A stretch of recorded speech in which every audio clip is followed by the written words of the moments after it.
ತಪ್ಪು ಮಾಡಿಲ್ಲ, ಕ್ಷಮೆ ಕೇಳಲ್ಲ. ಪದೇ ಪದೇ ಕನ್ನಡಿಗರ ಕೆಂಗಣಿಯ ಗುರಿ. ಕಮಲ್ ಮೊಂಡುವಾದಕ್ಕೆ ಪಾಠ ಕಲಿಸ್ತಾರ? ಇದುವೇ ಚದುರಂಗದ ಎರಡನೇ ಸ್ಟೋರಿ. ಕಮಲ್ಗೆ ಪಾಠ ಕಲಿಸ್ತಾರ?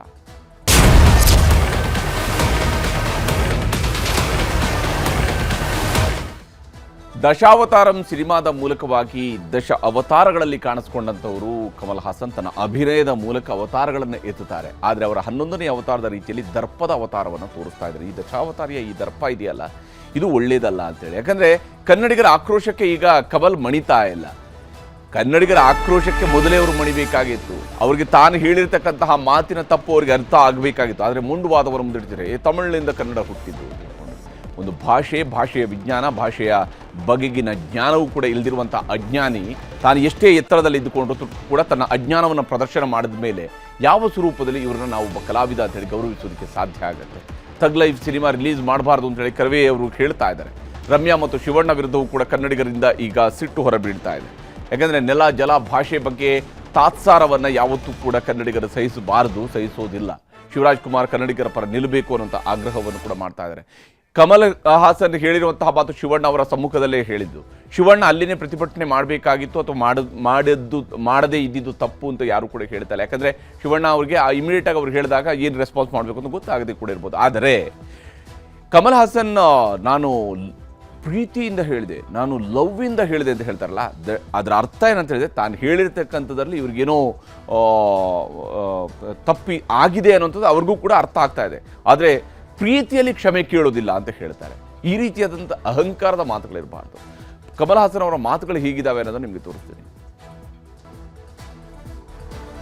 ಇಲ್ಲಿ ಕಮಲ್ ಹಾಸನ್ ಅವರು ಒಂದೊಂದು ಬಾರಿ ಒಂದೊಂದೇ ರೀತಿಯಾದಂತಹ ಮಾತುಗಳನ್ನು ಆಡ್ತಾ ಇರುವಂಥದ್ದು. ಒಮ್ಮೆ ಅವರು ಕನ್ನಡ ಹುಟ್ಟಿದ್ದೇ ತಮಿಳಿನಿಂದ ಅಂತ ಹೇಳ್ತಾರೆ. ಮತ್ತೆ ಅವರು ಹೇಳ್ತಾರೆ ನಾನು ಪ್ರೀತಿಯಿಂದ ಹೇಳಿದ್ದಕ್ಕೆ ಕ್ಷಮೆ ಕೇಳೋದಿಲ್ಲ ಅಂತ ಹೇಳ್ತಾರೆ. ಇವತ್ತು ಹೇಳ್ತಾ ಇದ್ದಾರೆ ನಾನು ತಪ್ಪೇ ಮಾಡಿಲ್ಲ, ಇನ್ನು ಕ್ಷಮೆ ಕೇಳುವಂತಹ ಮಾತಲ್ಲಿ ನನ್ನ ಲೈಫ್ ಸ್ಟೈಲಲ್ಲಿ ಬದಲಾಗಲ್ಲ. ನಿಮ್ಮ ಲೈಫ್ ಸ್ಟೈಲ್ನ ಪ್ರಕಾರವಾಗಿ ಒಂದು ಭಾಷೆ ಇರೋದಿಲ್ಲ, ಭಾಷೆಯ ನಂತರ ನಿಮ್ಮ ಲೈಫ್ ಸ್ಟೈಲ್ ಬರುವಂಥದ್ದು. ಇದನ್ನು ಕಮಲ್ ಹಾಸನ್ ಅರ್ಥ ಮಾಡ್ಕೊಳ್ಬೇಕಾಗಿತ್ತು. ಇವತ್ತು ಹೇಳಿರ್ತಕ್ಕಂತಹ ಮಾತನ್ನು ನಿಮಗೆ ತೋರಿಸ್ತೀನಿ.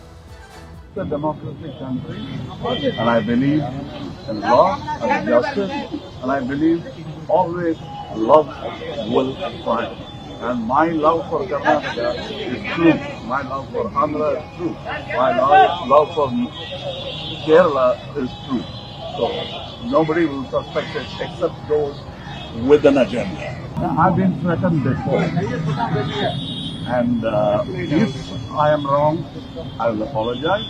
If I'm not, I won't. It's my lifestyle. Please don't tamper with it. ಇದು ತನ್ನ ಲೈಫ್ ಸ್ಟೈಲು. ಇದು ಪ್ರಜಾಪ್ರಭುತ್ವ ರಾಷ್ಟ್ರ ಅಂತ ಹೇಳಿಕೊಂಡು ನಮಗೆ ಬೇಕಾದಾಗ ಮಾತಾಡೋಕ್ಕಾಗೋದಿಲ್ಲ.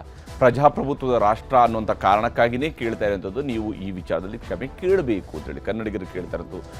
ಸುಮ್ಮನೆ ಕೇಳ್ತಾ ಇಲ್ಲ. ಸುಮ್ಮನೆ ಏನೋ ಕಮಲ್ ಹಾಸನ್ ಬಂದು ಹೋದ್ರು ಹಾಗಾಗಿ ನೀವು ಕ್ಷಮೆ ಕೇಳಬೇಕು ಅಂತ ಕೇಳ್ತಾ ಇಲ್ಲ. ನೀವು ಕನ್ನಡದ ಬಗ್ಗೆ ಮಾಡಿರ್ತಕ್ಕಂಥದ್ದು ಸತ್ಯಕ್ಕೆ ದೂರವಾಗಿರ್ತಕ್ಕಂತಹ ಮಾತುಗಳದು. ಸುಳ್ಳು ಹೇಳಿದ್ದೀರಿ ನೀವು ಅಂತ ಹೇಳಿ, ಅದನ್ನು ನೇರವಾಗಿ ಹೇಳಬೇಕಾದ್ರೆ ಸುಳ್ಳು ಹೇಳಿದ್ದೀರಿ ನೀವು ಅಂತೇಳಿ. ಈ ಸುಳ್ಳು ಹೇಳಿದಂತಹ ಕಾರಣಕ್ಕಾಗಿ ನೀವು ಕ್ಷಮೆ ಕೇಳಬೇಕು. ನೀವು ತಪ್ಪು ಮಾಹಿತಿಯನ್ನು ಕೊಟ್ಟಿದ್ದೀರಿ, ಜನರನ್ನು ದಾರಿ ತಪ್ಪಿಸ್ತಾ ಇದ್ದೀರಿ, ನಿಮ್ಮ ಮಾತಿನಿಂದಾಗಿ ಜನ ದಾರಿ ತಪ್ಪುತ್ತಾರೆ. ಈ ಕಾರಣಕ್ಕಾಗಿ ನೀವು ಕ್ಷಮೆ ಕೇಳಬೇಕು ಅಂತ ಕೇಳ್ತಾ ಇರೋದು. ಆದರೆ ಕಮಲ್ ಹಾಸನ್ ಅದರಲ್ಲೂ ಕೂಡ ವಿತರಣವಾದವನ್ನ. ಇದು ಡೆಮೋಕ್ರಸಿ, ಇದು ನನಗೆ ಕರ್ನಾಟಕದ ಮೇಲಿರುವಂತಹ ಪ್ರೀತಿ ನಿಜವಾದದ್ದು, ಕೇರಳದ ಮೇಲಿನ ಪ್ರೀತಿ ನಿಜವಾದದ್ದು, ಆಂಧ್ರದ ಮೇಲಿನ ಪ್ರೀತಿ ನಿಜವಾದದ್ದು. ಕೆಲವರ ಏನೇನೋ ಅಜೆಂಡಾ ಹೊಂದಿರುವವರು ಏನೇನೋ ಮಾಡ್ತಾರೆ. ಯಾರಿಗೇನು ಅಜೆಂಡಾ ಇದೆ ನಿಮ್ಮ ಮೇಲೆ? ನಿಮ್ಮ ಮೇಲಿರುವಂಥ ಅಜೆಂಡಾ ಏನಿದೆ? ಕನ್ನಡ ಪರ ಸಂಘಟನೆಗಳವರಿಗೆ ಯಾವ ಅಜೆಂಡಾ ಇದೆ ನಿಮ್ಮ ಮೇಲೆ? ಹಾಗಾದರೆ ನಿಮ್ಮ ಕ್ಷಮೆಯನ್ನು ಕೇಳುವಂಥದ್ದಕ್ಕೆ ಕನ್ನಡದ ಬಗ್ಗೆ ಕನ್ನಡ ಪರ ಸಂಘಟನೆಗಳು ಮಾತಾಡಿದ್ರೆ ಮತ್ತಿನ್ಯಾರು ಮಾತಾಡ್ತಾರೆ? ಕರ್ನಾಟಕ ಸರ್ಕಾರ ಮತ್ತಿನ್ಯಾರು ಮಾತಾಡ್ತಾರೆ? ಕನ್ನಡಿಗರು ಮಾತಾಡಿದ್ರೆ ಮತ್ತಿನ್ಯಾರು ಮಾತಾಡ್ತಾರೆ? ಕನ್ನಡಿಗರು ಹಾಗಾದರೆ ಏನೋ ಅಜೆಂಡಾ ಇಟ್ಕೊಂಡು ಕಮಲ್ ಹಾಸನ್ ಬಗ್ಗೆ ಕ್ಷಮೆ ಕೇಳಿ ಅಂತ ಕೇಳ್ತಿದ್ದಾರೆ. ಯಾವ ರೀತಿಯಾದಂತಹ ಅದನ್ನೇ ಹೇಳುವಂಥದ್ದು, ದೊಡ್ಡ ವ್ಯಕ್ತಿತ್ವ ಯಾವತ್ತೂ ಕೂಡ ಪ್ರಶ್ನಿಸುವ ರೀತಿಯಲ್ಲಿ ಇರಬಾರ್ದು. ದೊಡ್ಡ ವ್ಯಕ್ತಿತ್ವದ ರೀತಿಯಲ್ಲೇ ಇರಬೇಕು ಯಾವತ್ತೂ ಕೂಡ. ಅದವ್ರನ್ನ ಅರ್ಥ ಮಾಡ್ಕೊಳ್ಬೇಕಂದು ಬಹಳ ಸಿಂಪಲ್ ಆಗಿರ್ತಕ್ಕಂತಹ ವಿಚಾರ. ನಾನು ಹೇಳಿರ್ತಕ್ಕಂತಹ ಮಾತುಗಳು ಹರ್ಟ್ ಆಗಿದೆ, ಅದಕ್ಕೆ ಕ್ಷಮೆನ ಕೇಳೋದ್ರಲ್ಲಿ ಏನಿದೆ ಅದರಲ್ಲಿ?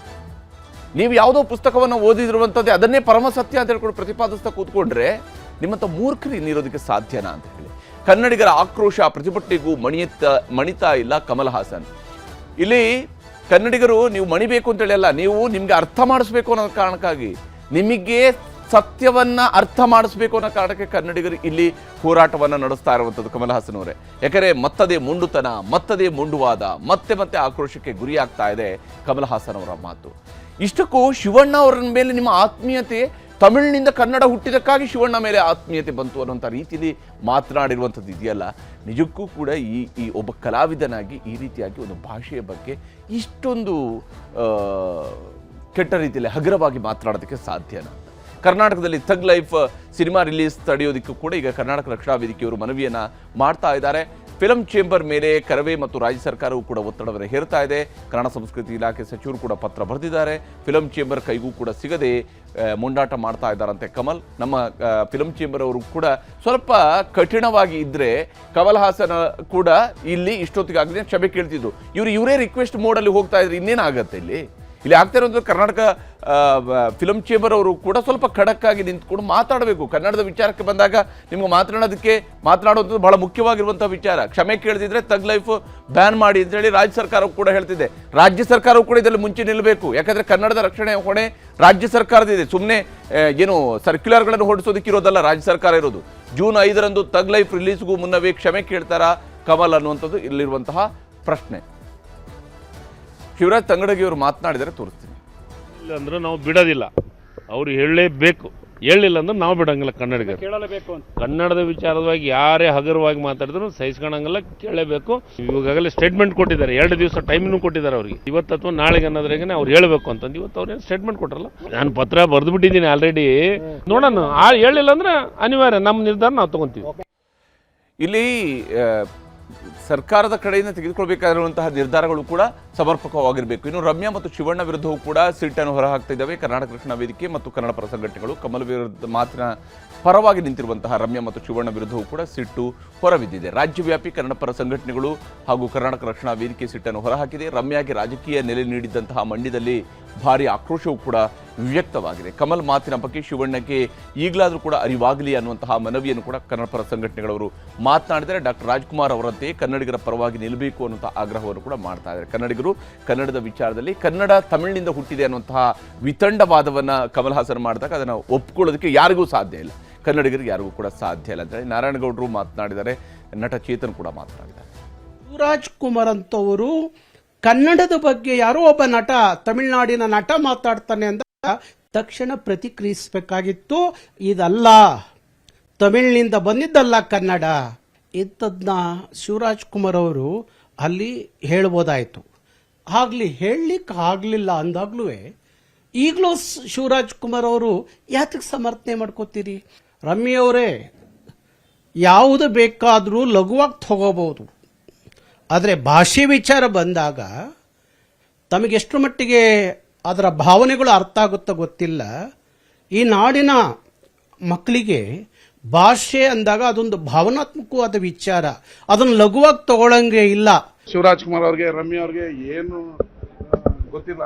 ಕನ್ನಡಕ್ಕೆ, ಕರ್ನಾಟಕದ ಅನ್ನ ತಿನ್ನೋದು, ಕನ್ನಡ ಚಿತ್ರರಂಗದ ಬಗ್ಗೆ, ಕರ್ನಾಟಕದ ಬಗ್ಗೆ, ಕನ್ನಡದ ಭಾಷೆ ಬಗ್ಗೆ ಅನ್ಯಾಯ ಆದಾಗ ಮಾತಾಡಬೇಕು.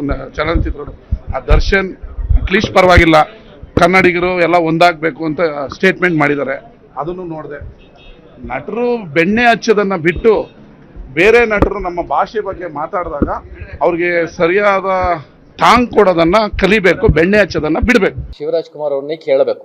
ಆದರೆ ಅವರು ಆ ವೇದಿಕೆಯಲ್ಲಿ ಅವರು ಮಾತಾಡಕ್ಕಾಗದೇ ಇದ್ರು ಕೂಡ ಅದರ ನಂತರ ಮತ್ತೆ ಇಷ್ಟೊಂದು ನ್ಯಾಯಬದ್ಧವಾದ ಆಕ್ರೋಶ ಕರ್ನಾಟಕದಿಂದ ಬರ್ತಾ ಇದೆ ಅಂತ ಆದ್ಮೇಲೂ ಕೂಡ ಮಾತಾಡಿಲ್ಲ ಅಥವಾ ಸಮರ್ಥಿಸ್ಕೊಂಡಿದ್ದಾರೆ ಅನ್ನೋದು ಅದು ಒಳ್ಳೆ ಸಂದೇಶ ಅಲ್ಲ.